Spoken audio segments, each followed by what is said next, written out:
Welcome to Two Peas on a Pod. I'm Rebecca. And I'm Alejandro. And this is a podcast where we have honest and open conversations about what making it truly means in the world of CPG. And today we have guest Zach. He is the co-founder of Rodeo CPG. And yeah, we're really excited to talk to you today. We're going to talk all about how you can position your product for scaling. Perfect. Yeah, pleasure to be here. I appreciate it. And hopefully we can help a few brands out there who are listening. Yeah, it's like so many rapid changes lately, right? Always, but yes, I think that we're in another cycle here of some concern.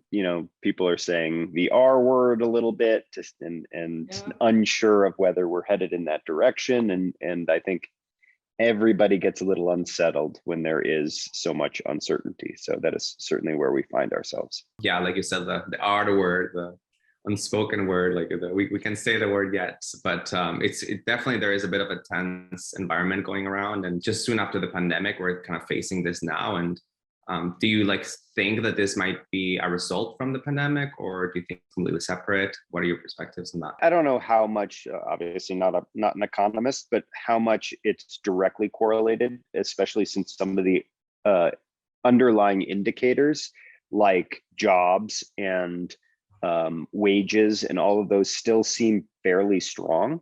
So we have this, at least in my opinion, kind of strange environment where inflation is certainly generating concern, but I don't know if we're headed toward a true recession or not. And I think the pandemic certainly instigated a lot of government spending, so that probably or inevitably led to an inflationary environment. But again, I think that I always look at these things, everything's like this is cyclical. CPG specifically has had a pretty robust 15 years, and I do believe that some of the valuations out there, the M&A activity, some of those were getting a little out of hand, and some type of correction, I think in some way was inevitable. Yeah, I see that too. And yeah, that definitely speaks to something we did want to ask you about that we thought listeners would really be encouraged by, is that despite being a lot of doom and gloom out there due to the economy, we're entrepreneurs and we always are built really to find the opportunities. I think a lot of the entrepreneurs right now are a bit burnt out right now, but I'd love to know trends and industry practices in the next couple of years that brands can take advantage of. Is there any kind of hidden opportunities that you're seeing? Or maybe not so hidden, maybe they're clear to you, but something that might be hidden to a CPG founder right now. In any time like this tends to be, an opportunity rich environment for entrepreneurs that can pivot and get scrappy and I guess be more quick and nimble than larger companies. I think that that's always an opportunity when things get a little hard. I mean, in 2008, certainly that was one of the boom periods for consumer packaged goods startups. So why was that? It was, a lot of the bigger companies stopped innovation.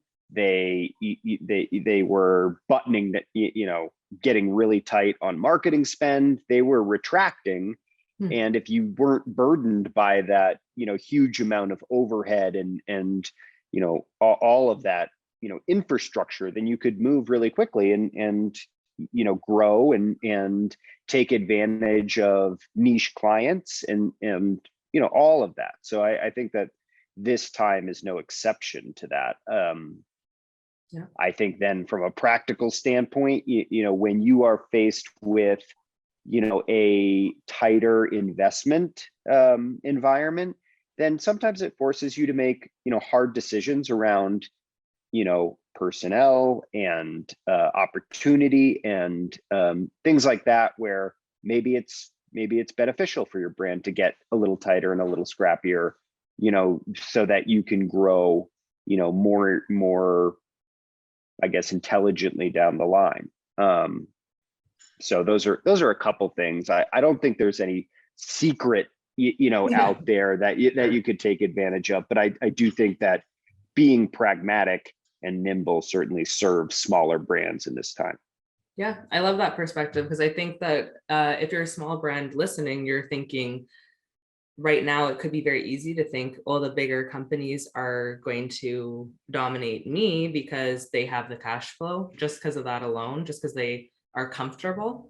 But actually discomfort does drive innovation. And yeah, something we saw for sure when you scale back and you have to really think about where every dollar is going and where every ounce of energy is going, because it's also energy right now. I think everyone's a little bit burnt out. So if you're thinking about how you can scale in that regard, you're going to be set up for higher profits down the road too. And you're actually more nimble. So that's awesome. I really appreciate that. With the CPG industry, I know that I feel there's been so many different transformations over the last few years.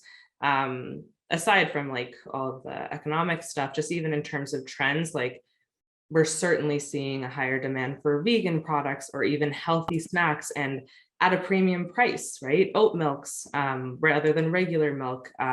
Yeah, these types of brands coming up quite a bit. What is the biggest shift that you've noticed? Well, I think the pandemic accelerated consumers' willingness to buy online by about 10 years.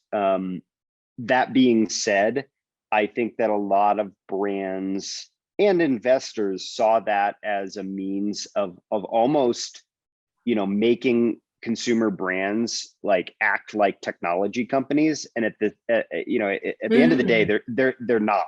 Like a CPG company is not going to translate in the same way from an ROI perspective and a scalability perspective as software does. So I think that has been a sobering realization over the past 6 months, where DTC is great. It's a way to connect with your consumer. It's another sales channel, but it's only that. It's another sales channel. It's not a completely revolutionary business model. It's just another way to get product in the consumer's hands. And if you're good, take some of that data and knowledge of the consumer back so that you can, create better products or better connection with your end customer. So, I think that's happening right now, where we're seeing kind of a pullback on DTC only companies and realizing that if you really want to scale, you have to be in retail still.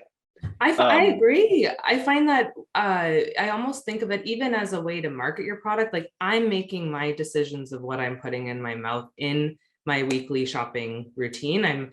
It's rarer that I would get it online necessarily, but I would do that after I really enjoyed something that I tried for the first time. And with food, trying is a huge part of it. I think marketing is also very important, of course, but only to amplify what's already there. And then to get the client to come back, you need that good tasting product. And that's when they might want a bulk discount or to support you, or they're drawn to your founder story, right? Yeah, very interesting. So you found that a lot of companies went, maybe they saw the success of like Kylie Jenner or these big celebrities. That's a trend we've been seeing a lot, where it's a big celebrity endorsing. I know even Kin just did that with their beverages. I think it's Gigi Hadid, or I don't know, don't misquote me, someone like that. And so, or Bella. I think it was Bella. Yeah. Bella. Yeah. Oh yeah. Oh, you know. Okay. Yeah, you're a fan. Bella Hadid. So Bella Hadid and that might be something too, right? It's like there's this kind of hype for these like online focused brands that do work when there's a huge star power behind them, but maybe not everyone. Have you noticed specific, I guess, niches within the food industry that perform better in an e-com scenario versus a retailer or reseller scenario? Well, I can answer that question in a few different ways. I think that there are certain categories that have a head start in consumer behavior, like consumers are just used to buying them online. Health and beauty products fall in that category. Pet has fallen in that category. And then things like snacks and things like that, people were not as used to buying online. And so we're seeing, growth in that area now and it's also just the second side of that equation is the pure economics. So, in order for a frozen brand to succeed online, with the freight, like their average order size has to be between $60 and $80. Now, obviously that's prohibitive if you or relatively prohibitive if you're buying popsicles, like really hard to buy $80 of popsicles in one sitting. That being said, I'm on the board of a tamale company, and they do wonderfully online. And because people, I guess, buying a family pack for $80 for 3 meals is much more palatable in that sort of like food group.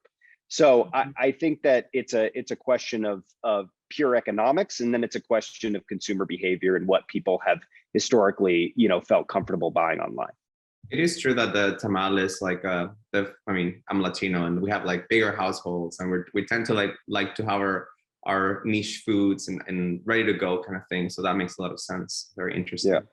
Yeah. It's been fascinating because they do their own fulfillment, and it's a $2.5-3 million business that keeps growing. And I think that is a testament to consumer behavior. That being said, direct consumer also almost always, and of course there will always be kind of anomalies out there that have just done wonderfully online. I think that there's more often than not, there will be a point in time at which customer acquisition cost is too high to continue to market online. And certainly like the iOS 15 thing translated to that, the changing algorithms, all that contributes to that reality. But at the end of the day, at some point, it'll be more and more expensive to capture an additional customer. And that's when people realize, oh no, like I need growth. I have to get into retail, because that's where the scalability and growth comes from. Do you see that that's like a common issue right now that's holding people back? That, they come to you like, hey, listen, I started an e-com strategy and I'm not seeing growth, and how can I? And then you have to inform them or educate your clients by telling them, it might have worked during the pandemic, but now we're seeing actually a pushback. Totally. And in fact, we're starting to productize new service offerings to help DTC native companies evolve into a retail environment. And it's almost never a one-to-one transition. So it has to involve, packaging changes, case pack changes, potentially, product changes. So that is something that has merged a lot in the past 6 months. It's a completely different ballgame. Mm-hmm. When you mentioned the changes in packaging, is it mostly because for compliancy purposes or no, design? Well, what are you seeing? Sometimes for sure. But then, you think of, I'll take a real life example. Omsom, which is a brand that we helped launch and I invested in, and they have done just tremendously well online, but knew pretty early on, or it became pretty apparent that retail really, is the scalability and opportunity at large. And so, the ounce sizes had to change. Because consumer perception around price per ounce is distinct on the shelf. Right. They had to create different packaging around caddies and tear off case packs, and all the practical realities of now having to work with a distributor and a retailer versus just shipping like this beautiful custom thing to the end consumer, which is how they built their business. So that's just a perfect real life example of how, the item, the size, the packaging all had to change so that it was suitable for retail. We had a client years ago that had rectangular packaging and was doing quite well. This was an underwear company, and they were doing quite well online. And then they went retail, and people, they're just like, how are we supposed to stack these? They're falling, it was just impractical. It was kind of like, oh, this is a cool decision because like it's cool and different, but then it's like different in a bad way. Like it was too impractical. So yeah, that's cool that you say from that side. Do you see some compliance issues though, in terms of people selling online and getting away with like less compliant packaging? Or not tons, because I think that the compliance between DTC and in retail is fairly correlative as long as you're like working with groups that know both, and maybe there are tweaks here and there that need to be made, but I haven't seen a ton of that from you are working with companies that are maybe even on Amazon and things like that. It is different. It's just sometimes we have clients that come to us that are coming out of even like a farmers market type of phase and wanting to approach retail, and they've done labels and they sell them online, but it's definitely not like per to regulation. But yeah, okay, sounds good. I want to talk a lot about your expertise as well, because there are definitely, I'd love to know what some of the most common issues are that hold back a CPG's ability to scale. And maybe you can approach it from all three of the perspectives that your company works from, which is product development, operations, and sales. What are ways that new brands can get ahead of this? Yeah, it's a broad question. I bet you, like, this group could talk, for weeks about things that you'd be on the lookout for. But yeah, I mean, I think that we take an integrated approach, and we built the competencies around R&D, sales, and operations, because in many ways, while those things appear to be very different, they all should be integrated when you're creating new products and new brands. COGS is a huge one that we see all the time, where someone, creates the product, falls in love with the product's amazing, but then in reality on shelf, either it's way too expensive, for consumers to buy at large, or they're making negative margin on the product and they're never going to make any money. And so I think having really strong margins from the get-go is something we talk about all the time, because there's a feeling or I guess a preconceived notion that you'll achieve greater margin at scale. And this very rarely happens in any meaningful way. So, I think margin is hugely important. I think go-to-market strategy is important, not just being like, hey, I just need to blow up into retail and then start spreading yourself too thin, and not understanding that getting on the shelf is the easy part, and then getting a consumer to repurchase is the hard part and the magic. And I know that you guys are always thinking about velocities and all of positioning, branding, packaging, all of it relates to a consumer and their willingness to not just buy it one time but keep buying it. And that is, again, very few entrepreneurs get all those things right from the start, and those that are willing to listen to the consumer and keep changing, those are the ones that have much greater chance of success ultimately. I'm sure that the quality of the product itself is key in, if someone's going to repurchase, but are there ways in which people can entice people to repurchase a product other than just the quality of itself? Or even like a sale or marketing campaign? Yeah, I mean, you guys, I'm sure, have an opinion on that, as I do. I think that it is being authentic. I think it's working online and connecting to consumers and understanding who your tribe is from a very early stage, and committing to that tribe, not trying to go too broad too quickly. Look at Cliff Bar. I mean, that was originally a bar for outdoor enthusiasts and climbers. That's it. And then, gradually, because of the ethos of the company, it was more broadly accepted, by a larger audience. So I think it's that. I think it's putting together intelligent promotional and trade programs within each retailer that you're selling in. And that's hard, because retailers will sell you all sorts of things. Some of things actually sell products. Some of things are just profit centers for the grocery store. So tying that in, then the whole merchandising piece, making sure that there are boots on the ground, and making sure your product is well represented, and that shelf tags are up, and all the practical stuff of selling in a grocery store. Those are the things that people may not know when they have their dream, right? That whole, like you were saying, CPG owners are starting this out of a passion, and then you're really there to help them take a step back and be like, is this viable? And I think that's so important. I feel totally aligned in how you're describing the ways to get people back in.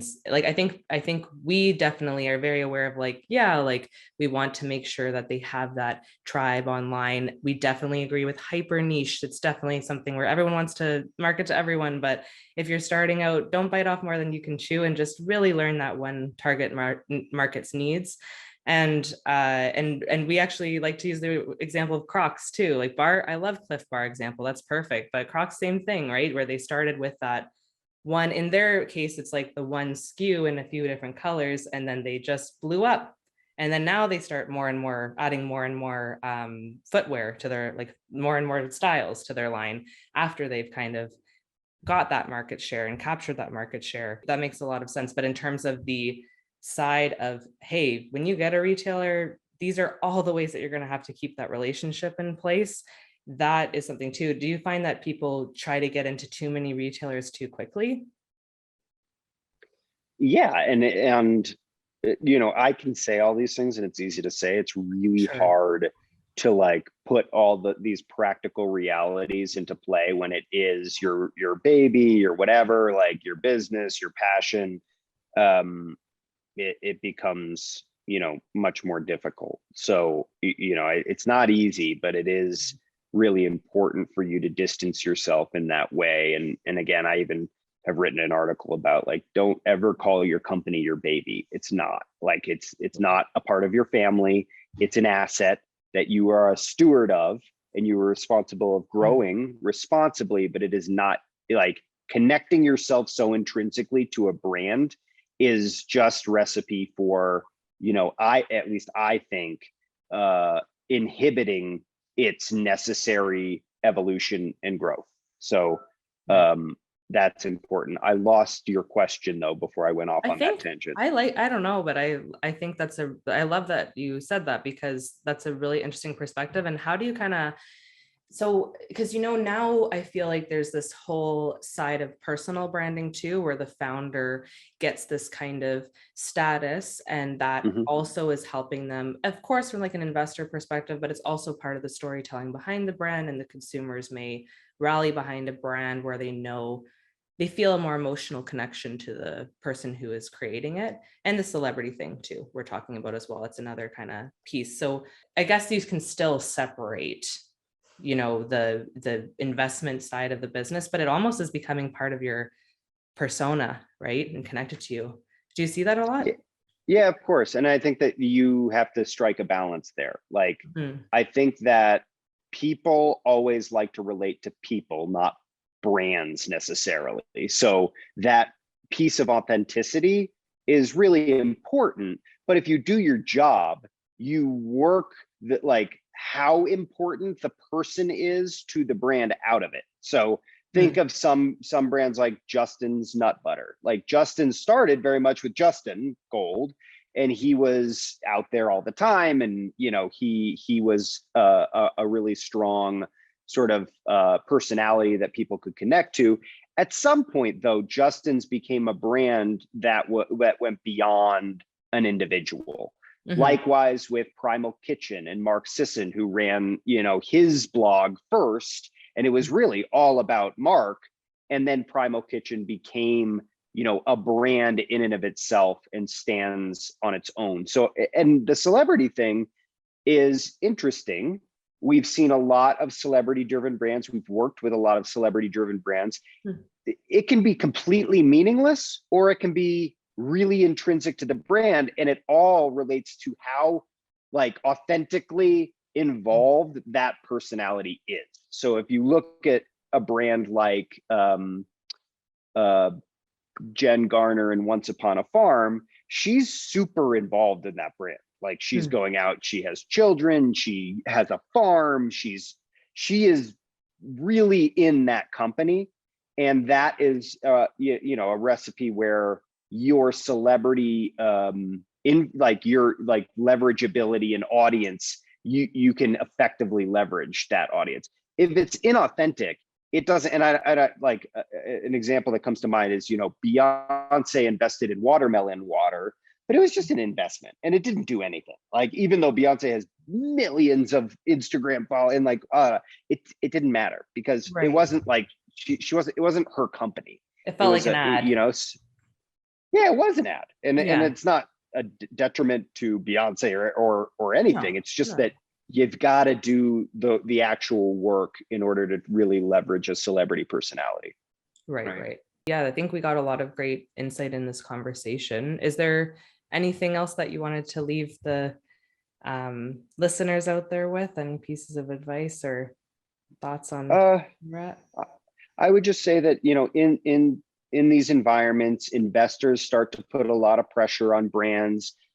Growth becomes, the single topic of conversation everywhere.